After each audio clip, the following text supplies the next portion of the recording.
और रेजर मछलियों का एक झुंड आपके पैरों के टुकड़े नोचने की कोशिश करता है। कभी कभी आप घास के मैदानों में वटिसिन का शिकार करके भी इसका मजा लेते हैं।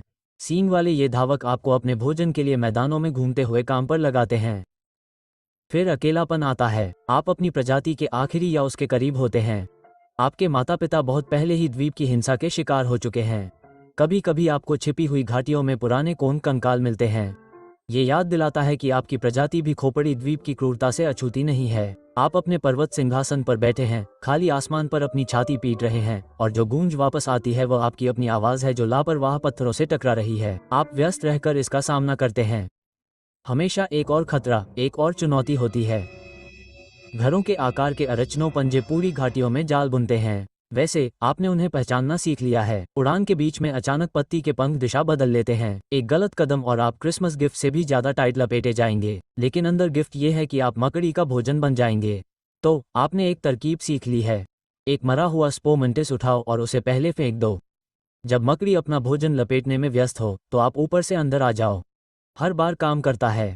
हालांकि कभी कभी आपको मां के लंबे पैरों से निपटना पड़ता है जिनके पैर पूरे बास्केटबॉल कोर्ट को कवर कर सकते हैं। उनके लिए अलग तरीके की जरूरत होती है जिसमें आमतौर पर आग और बहुत दौड़ना शामिल होता है। खोपड़ी द्वीप पर मौसम एक साथ मिलते हैं। एक गर्म और उमस भरा होता है, उसके बाद और भी ज्यादा गर्मी और उमस होती है। तूफान के साथ हवाएं चलती हैं जो छोटे जीवों को खिलौनों की तरह इधर उधर फेंक सकती हैं। लेकिन आपने संकेतों को पढ़ना सीख लिया है। जब पटेरानोडन अंदर की ओर उड़ने लगते हैं तो अपनी गुफा में छिपने का समय आ जाता है। आपने वर्षों से इसे विभिन्न ट्रॉफियों से बहुत अच्छी तरह से सजाया है। वीरेक्स खोपड़ी दरवाजे बंद करने में बहुत अच्छी होती है। जैसे जैसे आपकी उम्र बढ़ती है लड़ाई कठिन होती जाती है। इसलिए नहीं कि आप कमजोर हैं, बल्कि इसलिए कि आप बड़े और धीमे हैं। छोटे छोटे जानवर आपके पैरों के बीच से होकर गुजरते हैं और एड़ियों को काटते हैं। डेथ जैकल्स झुंड में शिकार करते हैं और आपका ध्यान भटकने पर आपकी मांसपेशियों को तोड़ने की कोशिश करते हैं। आप अनुभव और चालाकी से उनकी भरपाई करते हैं। जब आप घात लगा सकते हैं तो पीछा क्यों करें? जब आप माहौल का इस्तेमाल कर सकते हैं तो कुश्ती क्यों करें? आपने द्वीप को ही अपना हथियार बना लिया है। पीछा करने वाले योद्धाओं को कुचलने के लिए चट्टानों को खिसकाते हैं और उन चट्टानों पर हमला करने वाले जीवों के खिलाफ खोखले पेड़ों का इस्तेमाल करते हैं जो सोचते हैं कि आपका इलाका आरामदायक है।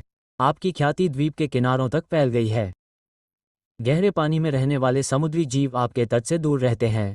उड़ने वाले जीव आपके पहाड़ के चारों ओर चक्कर लगाते हैं। आप अब सिर्फ एक जानवर नहीं हैं, आप प्रकृति की एक शक्ति हैं। खोपड़ी द्वीप का उतना ही हिस्सा है जितना कि ज्वालामुखी की चोटियां और आदिम जंगल। लेकिन राजाओं को भी ऐसी चुनौतियों का सामना करना पड़ता है जिनका वे सामना नहीं कर सकते। आपके द्वीप के चारों ओर बनी तूफानी दीवार के पार से अजीबोगरीब आवाजें गूंजती हैं। कभी कभी धातु के पक्षी आपके ऊपर से बहुत ऊपर उड़ते हैं जिन तक आप नहीं पहुंच सकते। आपने देखा होगा कि द्वीप लगभग अगोचर रूप से बदल रहा है। कुछ शिकार करने वाले जानवर गायब हो रहे हैं। पहले सुरक्षित मानी जाने वाली जगहों से नए खतरे उभर रहे हैं। एक दिन आप अपनी सामान्य गश्त पर थे, तभी आपको एक ऐसी गंध आती है जो आपने पहले कभी नहीं सुनी थी। यह विदेशी, बनावटी, डर और आक्रामकता से भरी हुई थी। आप उसका पीछा करते हुए समुद्र तट पर पहुंचते हैं जहां अजीबोगरीब चीजें किनारे पर बहकर आए हैं। चमकदार, कोणीय चीजें जो आपकी दुनिया में नहीं होनी चाहिए। आप उन्हें एक वैज्ञानिक की जिज्ञासा और एक बचे हुए व्यक्ति की सावधानी से जांचते हैं। जो भी इन चीजों को बनाता है वो उन्हें खोजने आ सकता है। उस रात आप अपनी सबसे ऊंची चोटी पर बैठे हैं और उस तूफान अवरोधक को देख रहे हैं जिसने सदियों से आपके द्वीप की रक्षा की है। लगातार बादलों के बीच बिजली चमकती है और अपने लंबे जीवन में पहली बार आप सोचते हैं कि उसके आगे क्या है। क्या आपके जैसे और भी लोग हैं, या आप वाकई आखिरी हैं जो राक्षसों के द्वीप पर राज करने के लिए अभिशप्त हैं जब तक कि कोई आपको मार गिराने के लिए भाग्यशाली नहीं हो जाता? नीचे जमीन से एक खोपड़ी रेंगने वाला जीव निकलता है। शायद उसे लगता है कि आपका ध्यान भंग हो गया है। बिना देखे आप एक पत्थर उठाते हैं और उसे तेज गेंद की तरह फेंकते हैं जिससे वह जीव बीच में ही गिर जाता है। स्वर्ग में एक और दिन। आप एक बार अपनी छाती पीटते हैं और आवाज आपके क्षेत्र में गरज की तरह गूंजती है। और कहीं दूर कुछ बहुत बड़ा और बहुत चालाक ये तय करता है कि आज रात राजा का परीक्षण करने की रात नहीं है।